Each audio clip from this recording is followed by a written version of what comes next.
My name is Betsy Bell, and I want to tell you about the devil that lived in my house. Not a devil of fire and brimstone, but one of whispers and slaps, of torment that you couldn't see, but you could feel in your very bones. It started in 1817. We were a simple farming family in Adams, Tennessee. Life was hard, but it was good. There was a rhythm to it. Father, John Bell, was a respected man. Mother was kind. My brothers and I worked the land. It was all we knew. The first sign was something Father saw. He was walking through the cornfield when he spotted a strange animal sitting in one of the rows. He described it as having the body of a dog but the head of a rabbit. It was unnatural. He shot at it, and it vanished. He thought nothing more of it. We all should have. That was its first test, seeing if we were paying attention. Soon after, the sounds began, faint at first. A soft knocking on the outside walls of our little log cabin. We'd go out, lanterns held high, and find nothing but the Tennessee night, thick with the sound of crickets. The knocking would move, first on the door, then the windows. Then it sounded like it was right inside the room with us. Then came the sounds of chewing. It was faint, but unmistakable. Every night, after we'd blown out the candles, it would start. A sound like a mouse gnawing on the bedpost. But we could never find a mouse. We set traps. Nothing. The sound would get louder, more frantic. Right by my head, as if some invisible thing was trying to chew its way through my pillow to get to me. I would lie there, stiff as a board, holding my breath, praying for sunrise. It wasn't long before it found its voice. It began as a whisper, so faint you thought you were imagining it. A rustling sound that slowly formed words. It was a weak, old woman's voice at first. It would sing hymns, but the words would be wrong, twisted. It would quote scripture, then trail off into a fit of horrible, cackling laughter that seemed to come from every corner of the room at once. We were terrified. We told our neighbors, our friends. People started to come to the house to witness it for themselves. The entity, which soon began calling itself Kate, seemed to love the attention. It grew stronger, bolder, and its attention turned to me. It started with my bedsheets. I'd be tucked in for the night, and suddenly the sheets would be ripped from my body, thrown across the room as if by a violent gust of wind. I'd be left shivering, exposed. Then came the slaps. Out of thin air, a sharp, stinging pain would erupt on my cheek, leaving a bright red handprint that everyone could see. My hair would be pulled, my arms pinched until they were black and blue. I would be thrown from my bed, dragged across the rough-hewn floorboards by an invisible force. I would scream. I would beg it to stop. But it only made it worse. Its voice became clear, strong. It knew everything about us. It knew private conversations we'd had. It knew secrets no one outside our family could possibly know. It mocked my father relentlessly, calling him Old Jack, promising it would be the death of him. It tormented my mother, calling her Old Luce. But its cruelty was different with her. It would sing her favorite hymns beautifully, then curse her in the same breath. The most famous visitor we had was a man named Andrew Jackson. He wasn't president yet, but he was a famous general. He'd heard the stories and came with a group of his men, determined to expose it as a hoax. He brought a witch tamer. With him, a man who boasted he could silence any spirit. That night, Kate was quiet. Jackson and his men started to laugh, thinking they'd scared it off. The witch tamer boasted loudly, pulling out his pistol and vowing to shoot the first sound he heard. Suddenly, the man screamed. He said he was being stuck with pins all over his body, jabbed and prodded from every direction. He ran from the house, screaming into the night. Then, Kate's voice filled the cabin, roaring with laughter. She told General Jackson that she would have let them sleep peacefully, but one of them had to bring that fraud along. She spent the rest of the night tormenting his men, pulling off their covers, slapping them, until by morning they begged Jackson to leave. As they rode away, Kate's voice followed them, shouting goodbye from the woods. General Jackson later said, "I would rather fight the entire British Army than face the Bell Witch again." But we couldn't leave. This was our home. The torment against me became unbearable. I would fall into strange fainting spells, my body contorting. Sometimes I would lose my voice entirely, only for Kate to speak through me, using my lips to taunt my own family. They would see me speaking, but they would hear her voice, a cruel, ancient sound coming from a young girl's throat. The entity hated my engagement to a local boy, Joshua Gardner. It swore we would never marry. Whenever he would visit, the attacks on me would intensify to a terrifying degree. I was beaten, my voice stolen, until finally heartbroken, I had no choice but to break off the engagement. The day I did, Kate's voice was joyful, singing loudly throughout the house. The end for my father came in 1820. He had been wasting away for months, his health failing. He suffered from strange fits. His tongue would swell, he couldn't swallow. One morning, we couldn't wake him. A strange vial with a dark liquid was found in the medicine cupboard. No one knew where it came from. Kate's voice boomed through the house. I gave old Jack a big dose of that last night. It shrieked, and it fixed him. We had a doctor test the liquid on a cat. The cat died almost instantly. My father was dead. The entity had killed him. After his funeral, the voice quieted. The physical violence stopped. It told us it would be leaving, but that it would return in 7 years. It did. In 1828, it came back to my mother's house. Its voice just as clear, its knowledge just as terrifying. Then it left again, promising to return one last time, in 107 years, to a descendant of mine. That would have been 1935. I pray to God it did not keep that promise. People ask if it was a ghost, a demon. I don't know. I only know that it was real. It wasn't a story. It was the air we breathed. It was the reason I learned to sleep with my eyes open. It was a force of pure malice that settled on our family like a plague, and its name was Kate. The sea keeps its secrets. Anyone who's spent their life on the water knows that. It takes what it wants, ships, men, fortunes, and it rarely gives them back. But in December of 1872, it showed us something. It didn't give back the dead, no. It gave us the silence where they used to be. It gave us the Mary Celeste. My name is Oliver DeVoe. I was first mate on the Brigantine de Gracia, under Captain Morehouse. We were good sailors, on a good ship, making a routine crossing of the Atlantic, from New York to Genoa with a cargo of petroleum. The weather had been rough, but was calming. It was on the afternoon of December 5th that we saw her. Another brigantine about 6 miles off our port bow. She was under partial sail, but she was clumsy, stumbling through the water like a drunk. Her sails were torn, and she was yawing badly, not holding any steady course. Something was wrong. A ship doesn't sail like that with a competent crew. Captain Morehouse knew the ship. It was the Mary Celeste. He knew her captain, Benjamin Briggs, a good, God-fearing man with a wife, Sarah, and a 2-year-old daughter, Sophia. They were sailing for the same port as us. We hailed her.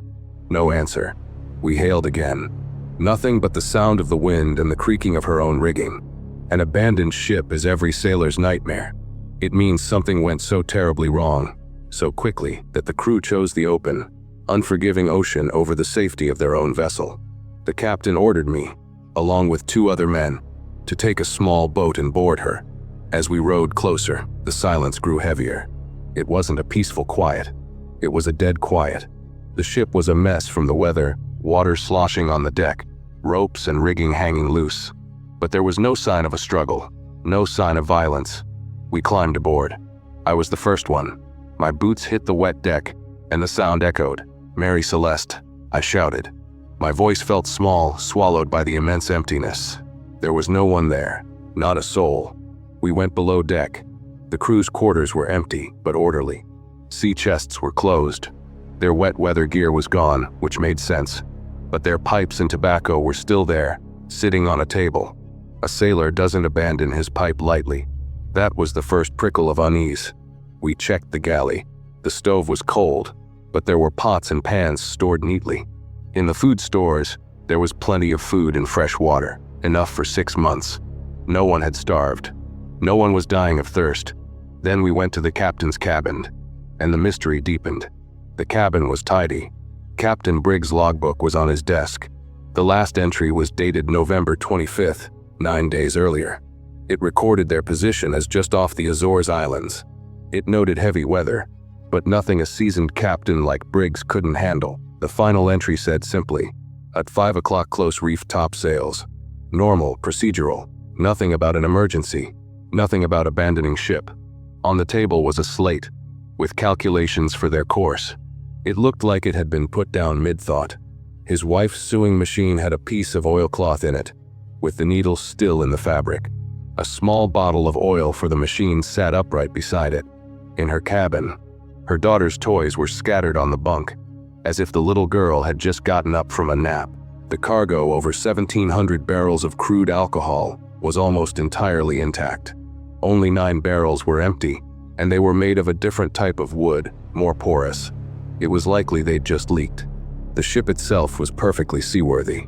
Yes, she'd taken on some water, but nothing the pumps couldn't handle. And the pumps were in working order. We searched the entire vessel, stem to stern. Every bunk, every hold, every locker. Nothing. 10 people, Captain Briggs, his wife and daughter, and a crew of 7 had vanished into thin air. But what they'd left behind, that's what chills you. The ship's sextant and chronometer were missing, which suggested a planned evacuation, and the ship's only lifeboat was gone. So they had left. Deliberately. They'd gotten into that small, fragile boat in the middle of the Atlantic. Why? Why would 10 people abandon a perfectly sound ship? We found the captain's sword in his cabin. It was under his bunk. When we unsheathed it, we saw what looked like blood on the blade. Just a few specks. Was it blood or rust? We couldn't tell. We also found a deep, strange gash on the ship's rail made by an axe. And the ship's log was missing its final pages. The feeling on that ship, I can't explain it. It was like we were trespassing in a tomb. Every creak of the timbers sounded like a footstep. Every shadow seemed to hold a shape. We were in the middle of the vast, empty ocean, but we felt watched. We had to make a decision. We couldn't leave her adrift. My captain split our crew. I and 2 other men were tasked with sailing the Mary Celeste to Gibraltar. For 2 weeks, we sailed that ghost ship. 2 crews on 2 ships, sailing side by side. At night, we'd see her dark shape on the water, and it was hard not to imagine the ghosts of her crew standing on her deck, watching us. Sleeping in those empty bunks was the hardest thing I've ever done. You'd lie there in the dark, and you'd think about the man who slept there before you. Where was he now? What did he see that made him flee into the ocean in a tiny boat? Was it pirates? Unlikely. The cargo was untouched, and there was no sign of a fight. Mutiny. Captain Briggs was known as a fair man, and the crew was experienced. A sea monster. The men scoffed, but in the dead of night, you start to wonder. The most popular theory was that the alcohol fumes from the leaking barrels had built up. Maybe Briggs, fearing an explosion, ordered everyone into the lifeboat, trailing the ship on a long rope, waiting for the air to clear. Then, a sudden storm could have snapped the rope, leaving them adrift and the ship to sail on without them. It makes a kind of sense, but it doesn't explain the axe mark.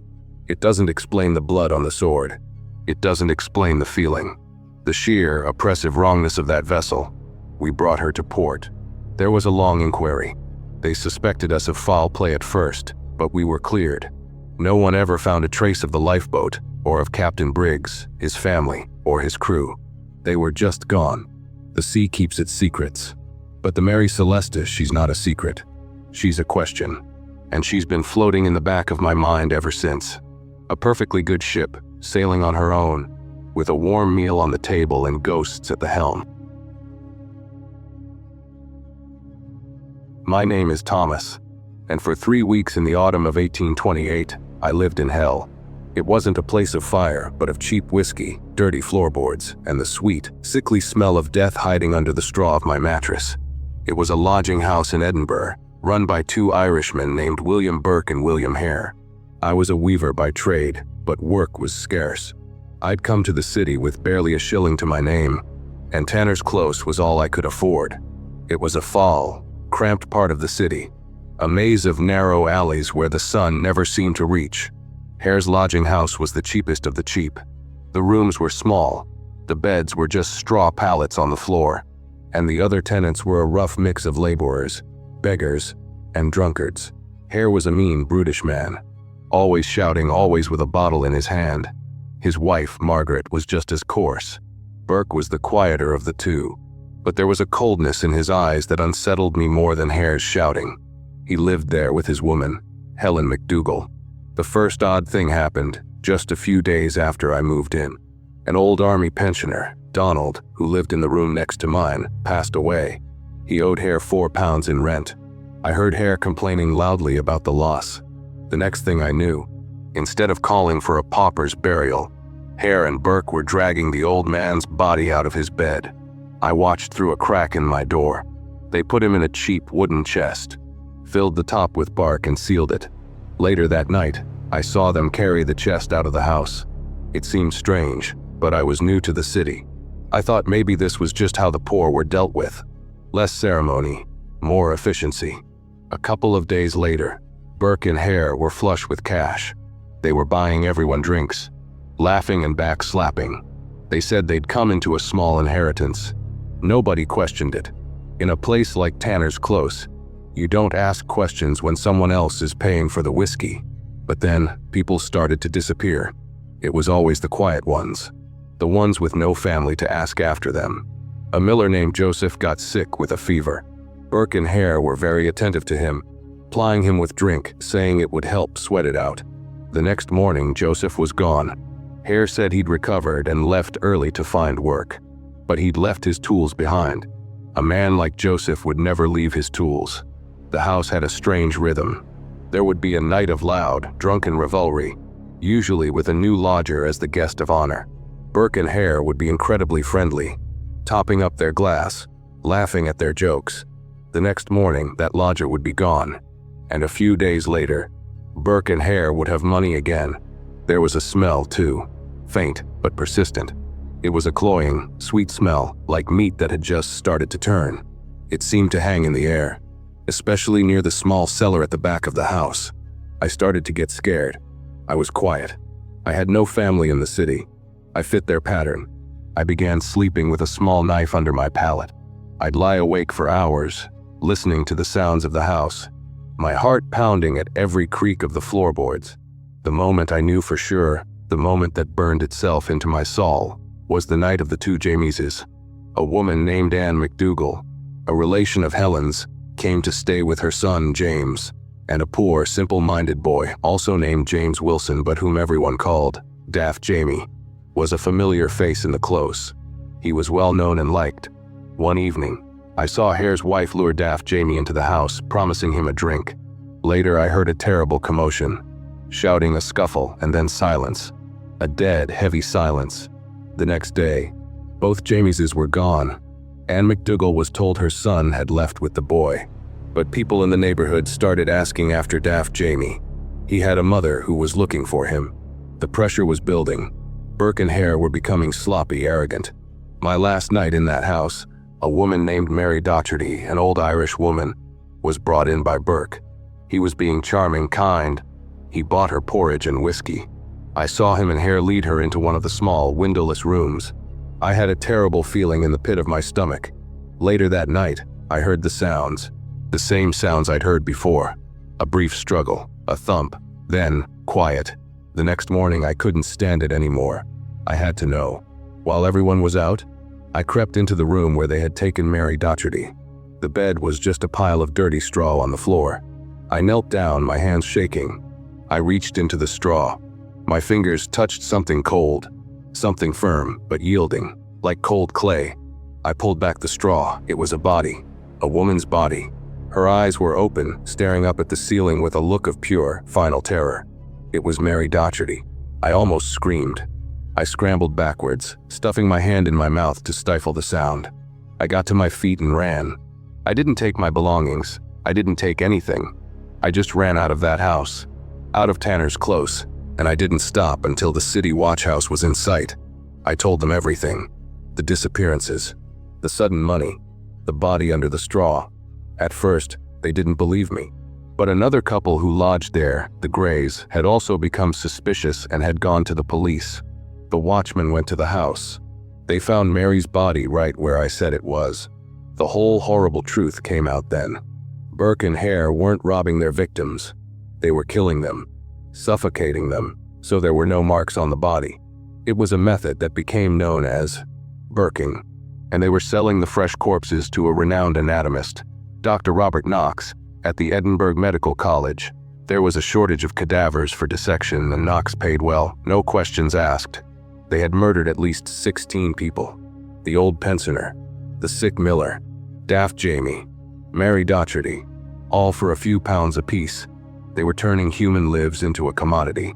Hare turned on Burke to save his own skin, giving a full confession in exchange for immunity.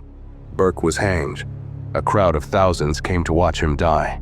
I wasn't one of them. I didn't need to see him die.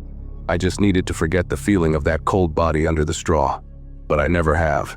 Sometimes, late at night, I can still smell it.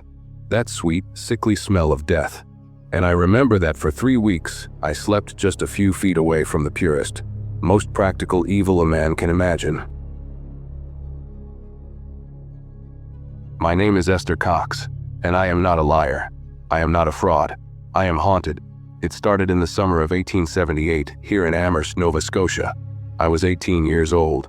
I lived in a small house with my sister Olive, her husband Daniel Teed, and their 2 young children. We weren't wealthy, but we were a family. That all changed because of a man named Bob McNeil. He was a friend of Daniel's, a shoemaker. He tried to force himself on me, in the woods. I fought him off, I ran, but he threatened me. He told me he'd burn the house down with me in it if I told anyone. I was terrified. I kept his secret. I think that's when the door opened. My fear, my secret, it was like an invitation. A few nights later, the 4 of us, me, Olive, Daniel, and my other sister, Jenny, were in bed. We all slept in the same room. Suddenly, I shot up in bed, screaming. I felt something moving under the covers. A rustling like a mouse. But it wasn't a mouse. It was a box of fabric scraps that had been on the floor. It had lifted itself into the bed and was scurrying around my legs. We lit a lamp. The box was there on the bed. No one could explain it. The next night, it happened again. And the night after that. Then, the bedclothes started flying off the bed, just like they did to poor Betsy Bell. They'd be ripped away with such force they'd land in the far corner of the room. Then came the knocking. Loud, thunderous bangs on the walls that shook the whole house. It sounded like a man was taking a sledgehammer to the foundation. Daniel would run outside with his rifle, but there was never anyone there. The sounds were coming from inside the walls, from everywhere at once. One night, a terrible cold settled in the room. We could see our breath. I began to swell up. My body puffed up like bread duff, my skin tight and red. I was in agony. The doctor came. He couldn't explain it. As soon as he left, a loud voice, not mine, not anyone's we knew, bellowed from the ceiling above my bed. "Esther Cox, you are mine to kill." That's when the writing appeared, carved into the plaster wall above my head, as if by an invisible knife. The letters appeared slowly, one by one. "Esther Cox, you are mine to kill." The entity declared itself. It said it was a ghost. It gave itself names, 3 of them: Bob Nickel, Peter Cox, and Maggie Fisher. It claimed to be the spirits of people who had once lived in the area, but mostly, it just called itself the devil. The house became a circus of horrors. Objects would fly through the air. Chairs would dance. Knives would lift from the kitchen table and hurl themselves at the wall, embedding their tips in the wood. Fires would spontaneously erupt. Small piles of wood shavings or cloth would just burst into flame. We lived in constant fear of being burned alive in our beds. The strangest, most frightening thing was the way it singled me out. It would slap me, pinch me, and stick me with pins. Hundreds of pins. They would appear from nowhere and stab into my skin. We would find them all over my body, small, sharp pricks of pain delivered by an unseen hand. People started to hear about us. A local man, a Mr. Walter Hubble, moved in with us to document the events. He was an actor, and I think he saw a good story in it. He saw everything. He saw a 7-pound carving knife lift from the table and clatter to the floor. He saw buckets of water overturn themselves. He heard the voices. He saw the writing on the wall. He wrote a book about it. He called it The Great Amherst Mystery. He tried to communicate with the spirits. They would answer his questions with knocks. 1 for no, 3 for yes. They claimed they were not evil, just mischievous. But setting fires isn't mischief. Tormenting a young girl isn't mischief. It's hate. I couldn't escape it. When I left the house to work for a local family, the activity followed me. The barn where I was milking the cows caught fire. They blamed me. They said I was the one doing it. A poltergeist, they called it. A noisy ghost that centers its energy on one person, usually a young woman. I wasn't possessed. I was a lightning rod. A focal point for its rage. I was arrested, twice, for arson. They couldn't prove it, of course. How could they? But the town turned against me. They saw me as a witch, a fraud, a troublemaker. The whispers followed me everywhere. My family suffered. My friends abandoned me. The ghost was destroying my home, and the town was destroying my life. The activity was worst when I was sick or upset. My own emotions seemed to feed it. When I was happy, calm, it would sometimes quiet down. But how could I be happy?